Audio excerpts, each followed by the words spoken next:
One of these two men is responsible for the killing of the girl Mary Phagan, with the trial and the aftermath of the trial still being discussed today as an example of anti-Semitism, racism, and vigilante justice, among other things. So let's start where it all began, a crime. On April 26, 1913, 13-year-old Mary Phagan went to a pencil factory to collect her final week's pay, as she had just been laid off. Leo Frank, the superintendent of the factory, then paid her, making Leo the last person to ever acknowledge seeing Mary Phagan alive.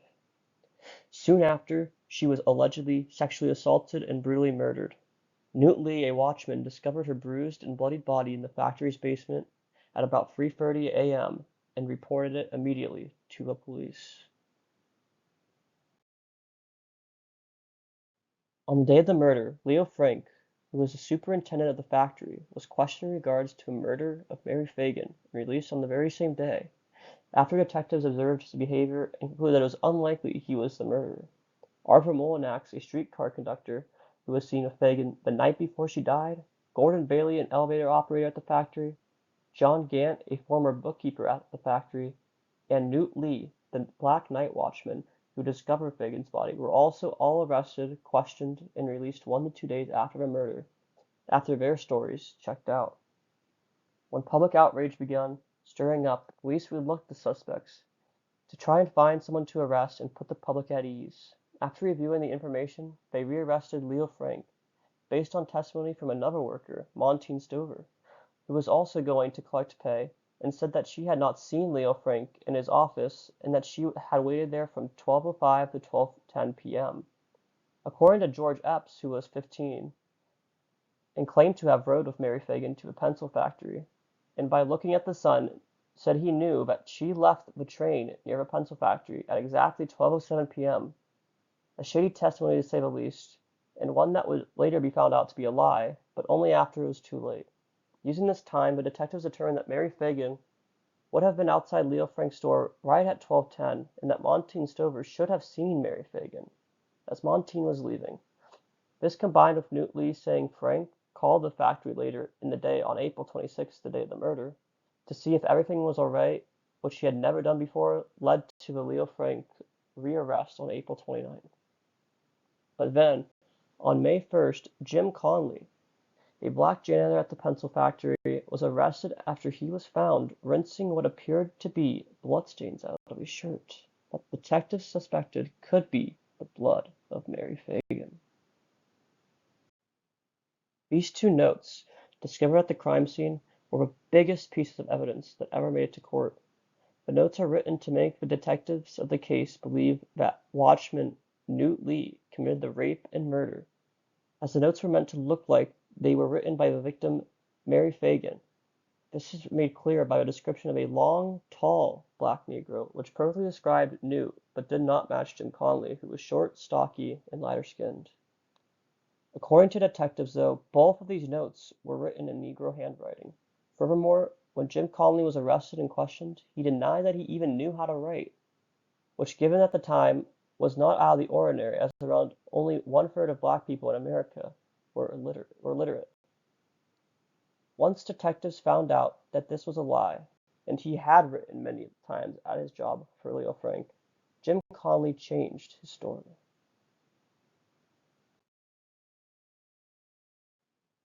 The story that Conley now, and for the rest of the investigation and eventual trial of Leo Frank, was that Frank had asked him to go to a factory on Saturday, the day of the murder, to keep watch for him, as Frank was meeting a woman. If Frank stamped his foot down, Conley was to lock the door to the factory, and when Frank whistled, he was to open the door.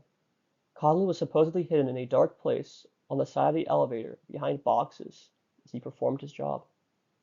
Conley claims to have seen Mary Phagan go upstairs to see Leo Frank and had heard footsteps in the metal room, which was 150 to 200 feet away from Leo Frank's office. Conley also claims to have heard screams, but dozed off on the job. But when Frank stamped, Conley locked the door, and upon his whistle, unlocked the door and went upstairs. Conley described seeing Frank shivering and trembling, and that Frank told him, in quote, I wanted to be with the little girl, and she refused me. And I struck her, and I struck her too hard, and she fell and hit her head against something. And I don't know how bad she got hurt. Of course, you know I ain't built like other men. End quote. Conley then says he saw Mary Phagan dead on the metal floor, with a cloth tied around her neck, to catch the blood flowing from her head. Conley and Frank subsequently moved the body to the basement together, where it was later discovered by Newt Lee. Up to this point, Conley's testimony could not be disproven, but at the same time there was no corroborating evidence. No one mentioned hearing the screaming that Conley said, and when detectives came for the call by Newt Lee, there was no trace of blood in the metal room where Mary Phagan was allegedly murdered. However, the final part of his testimony was the biggest point of conflict in getting Leo Frank behind bars. Jim Conley had finally admitted to writing both of these notes, but swears that every word written was Leo Frank's as he had dictated the message to Conley. The state bringing charges against Leo Frank for the murder of Mary Phagan claimed the words "did" and "Negro" were only words that white men would use, and that a black man would have said "done" and never used the word Negro. The question became not who wrote the words, but rather if Leo Frank told Jim Conley what to write, with more evidence concerning linguistic patterns of these two notes coming while Jim Conley and Leo Frank were sitting in jail, and then during the trial itself.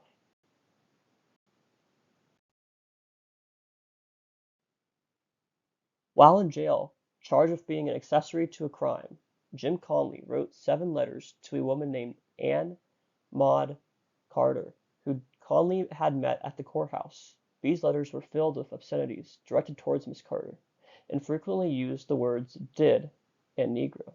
Additionally, the words "play," "lay," and "love" are used throughout the letters in the same sexual manner as they were in the 2 notes left at the murder scene. However, this evidence was never admitted into evidence in the trial. Also, constant uses of the words "did," "hisself," and double adjectives like "long, tall," and "Negro black" were fraught throughout Jim Conley's testimonies, and the linguistics of the letter and at the trial had matched the death notes. Perhaps the biggest piece of evidence lost were the bloody fingerprints on Mary Phagan's body and on the basement door. The authorities reportedly sawed out the boards of the door so that the 3 fingerprints could be examined by an expert. The expert claimed he could have positively determined whether those 3 distinct bloody fingerprints were Conley's. If these fingerprints were analyzed and determined to be Frank's, the case would have been open and shut, since Frank denied any involvement in Mary Phagan's murder or cover-up.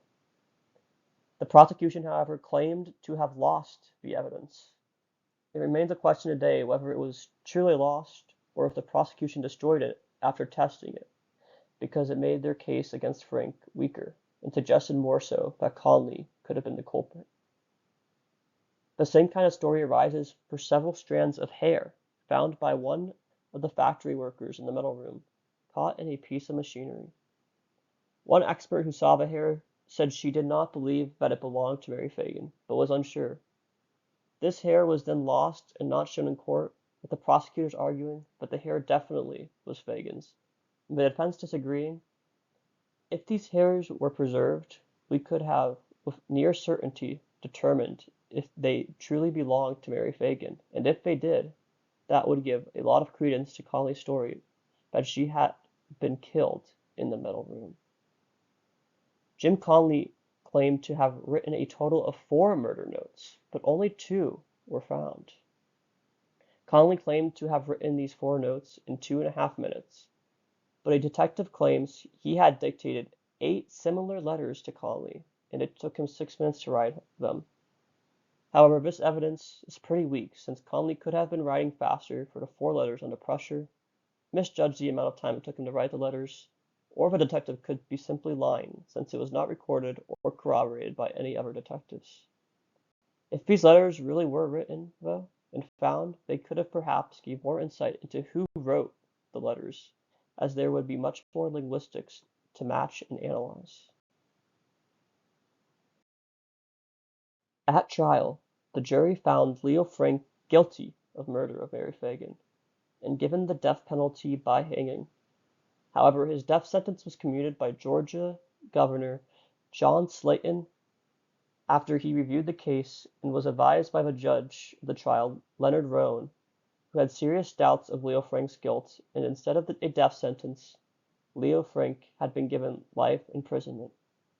In addition, Jim Conley was convicted to 1 year in the chain gang, which was a grueling, intensive work meant to make holding prisoners cheaper for the state. People convicted to the chain gang faced very poor and sometimes inhumane conditions.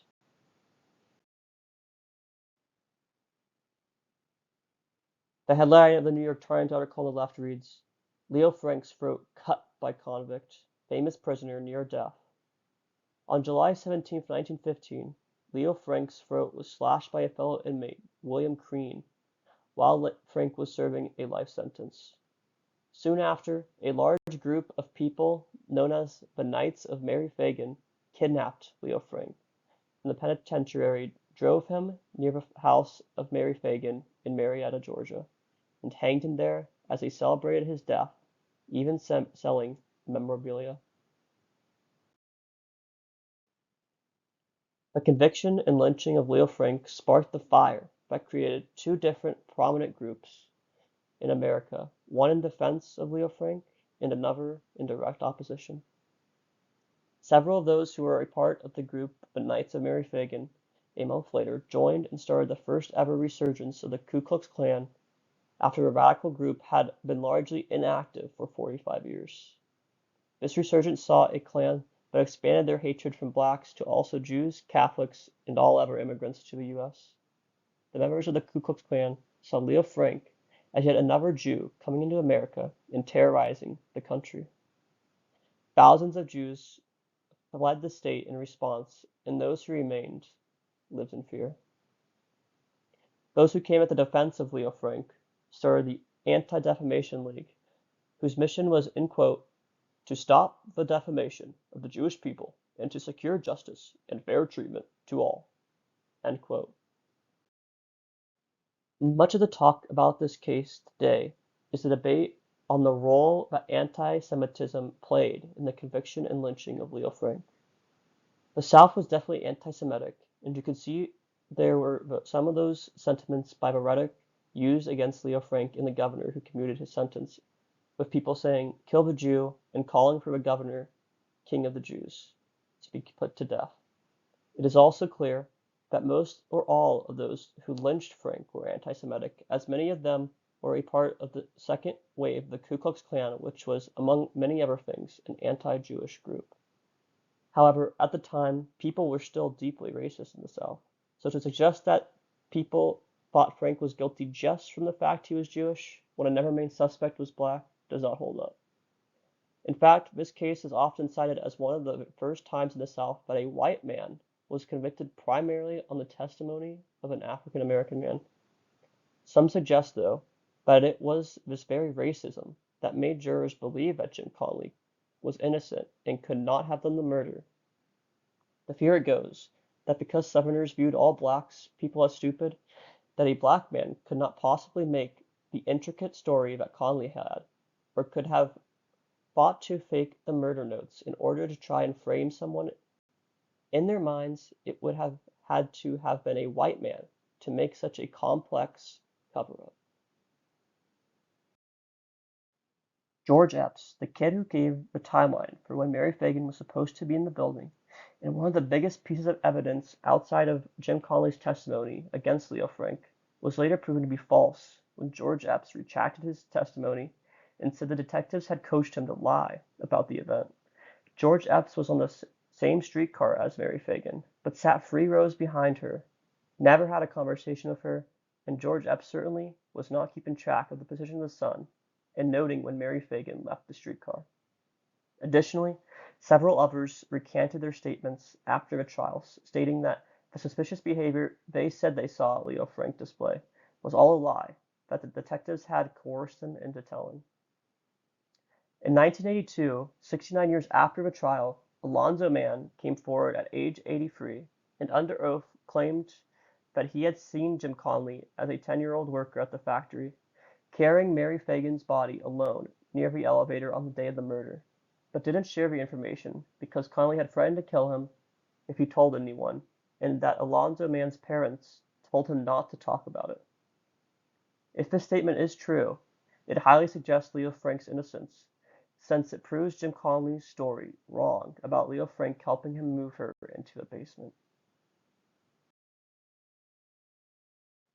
In the question of who really did the murder, nearly all historians and professionals would agree that it was Jim Conley. But if you look at other YouTube videos on this topic, the comments will be filled with people thoroughly convinced Leo Frank murdered Mary Phagan and that his lynching was well deserved. They largely view any statement that Jim Conley did the murder as racist and blaming the black man to protect a Jewish man. Even with what we know now, it is impossible to say with certainty which one of these two men murdered Mary Phagan, or even the possibility no one talks about that they both did. What the evidence clearly shows, though, is that there was not enough to show evidence beyond a reasonable doubt for Leo Frank's guilt. He should not have been convicted of the crime, at least for the time being, before more concrete evidence came in that was not based purely on Jim Conley's changing testimony.